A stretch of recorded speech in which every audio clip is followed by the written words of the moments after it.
I love Mohammad, I love Mohammad, I love Mohammad. 400 सीटें दे दी होती तो नहीं कहा जा सकता कि क्या हो जाता, लेकिन आज की तारीख में आई लव मोहम्मद बोला जा सकता है। ये एक व्यक्तिगत भावना या विचार व्यक्त करने का तरीका है और भारत जैसे देश में जहां पर अभिव्यक्ति की स्वतंत्रता संविधान द्वारा संरक्षित है, आप अपनी भावनाओं को व्यक्त कर सकते हैं। आई लव मोहम्मद कहने में जब कहने वालों को कोई परेशानी नहीं है तो फिर सुनने वालों की आत्मा काहे सूखी जा रही है।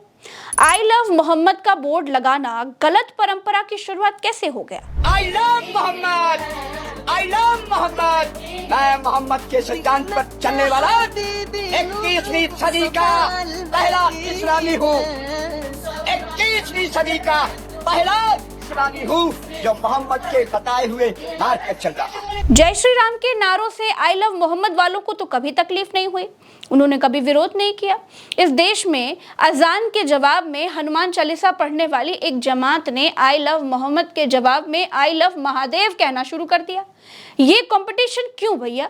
मोहम्मद के पैरेलल महादेव को खड़ा किया जा रहा है और जानबूझकर हिंदू मुसलमान वाला माहौल बनाने की कोशिश की जा रही है।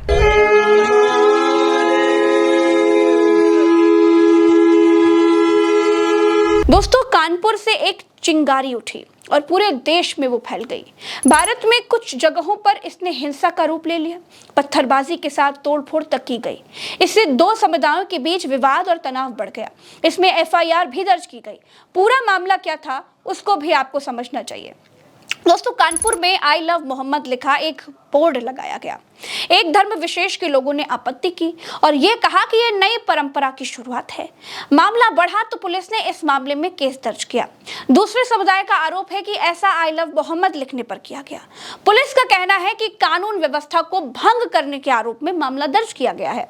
अब यह विवाद लगातार बढ़ रहा है। दोस्तों, आई लव मोहम्मद के जवाब में I love Mahadev, I love Mahakal जैसे पोस्टर्स दिखने लग गए हैं। कानपुर से लेकर के उज्जैन और गांधीनगर तक में पोस्टरबाजी का दौर शुरू हो गया है।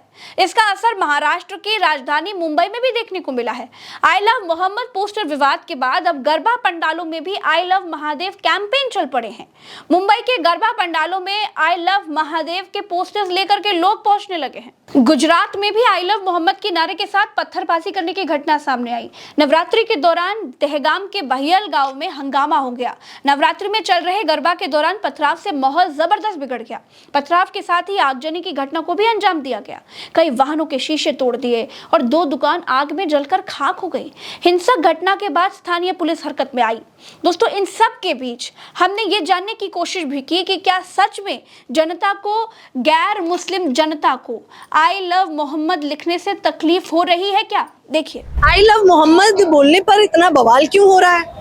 देखिए, देश के अंदर नफरत की आग जली हुई है और चारों तरफ देश की अमन शांति को खत्म करने के लिए ये एक मैसेज छोड़ा गया है और हम बताना चाहते हैं देश में नफरत की आग फैलाने वाले को आपके चैनल के माध्यम से चुनौती देना चाहते हैं उन लोगों को कि जिस तरीके की वो हरकत कर रहे हैं या तो अपनी हरकत से बाज आ जाए, वरना ऐसे लोगों को खमियाजा भुगतना पड़ेगा। I love Mohammad, I love Mohammad, I love Mohammad कि हम प्यार से, भाईचारे से, मोहब्बत के साथ रहें, लेकिन ये लोग धर्म की राजनीति नहीं कर रहे हैं। ये तानाशाही, हिटलरशाही की राजनीति कर रहे हैं।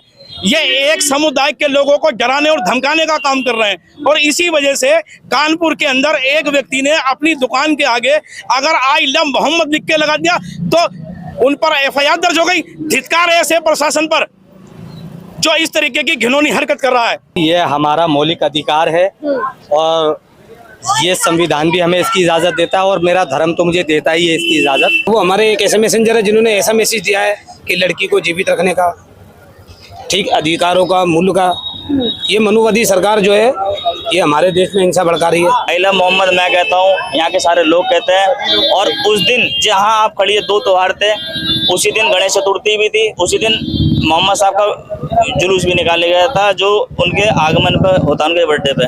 तो यहाँ कोई ऐसी बात नहीं, पूरी दिल्ली शहर में नहीं हुई है।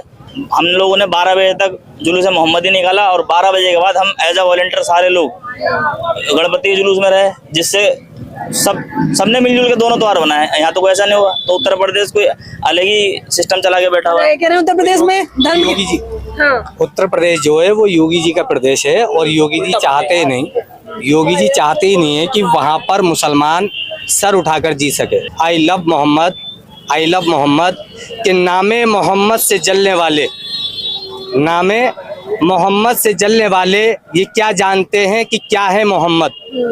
नामे मोहम्मद से जलने वाले ये क्या जानते हैं कि क्या है मोहम्मद।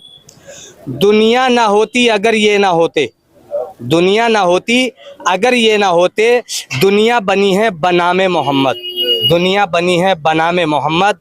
I love Mohammed. दोस्तों, भारत में हिंदू मुसलमान के झगड़े लगा करके वोट की रोटी सेकने का धंधा अब थोड़ा मंदा पड़ गया है।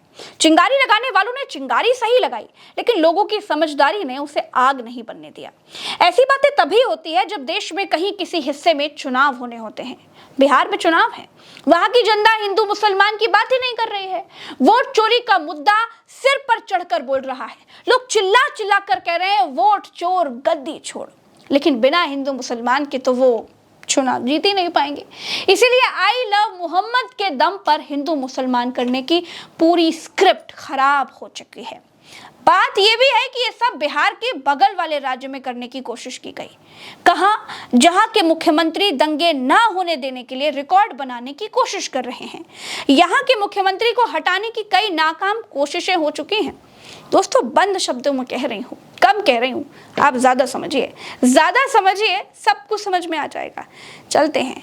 राम राम, दुआ सलाम, जय हिंद। देखिए, आई लव मोहम्मद हो या आई लव महादेव हो या फिर कोई भी ईश्वरी ताकत, किसी को घृणा करना हिंदुस्तानियत नहीं सिखाती है।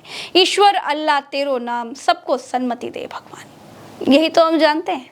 नमस्कार।